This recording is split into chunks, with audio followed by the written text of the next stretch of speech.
সুপ্রিয় দর্শক, এই মুহূর্তের সবথেকে গুরুত্বপূর্ণ আপডেট শুরু হতে চলেছে এই বছরের সবথেকে বড় জ্যোতির্বৈজ্ঞানিক ঘটনা, যাকে বলা হচ্ছে এই বছরের দ্বিতীয়তম চন্দ্রগ্রহণ।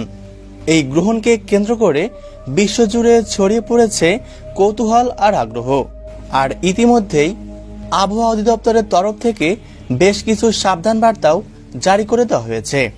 তো আমি আজকে আপনাদেরকে জানিয়ে দিব ভারত ও বাংলাদেশের সময় অনুসারে এই গ্রহণটি কখন শুরু হবে, কখন শেষ হবে, কোন কোন জায়গা থেকে দেখতে পাবেন এবং গর্ভবতী মহিলাদের জন্য কি কি সতর্কবার্তা মানতে হবে, বিস্তারিত সকল কিছুই রয়েছে আজকের এই ভিডিওতে। তাই অবশ্যই পুরো ভিডিওটির সাথেই থাকবেন। আর এমনই সব সঠিক তথ্য সবার প্রথমে পেতে অবশ্যই চ্যানেলটিকে সাবস্ক্রাইব করে পাশে থাকবেন।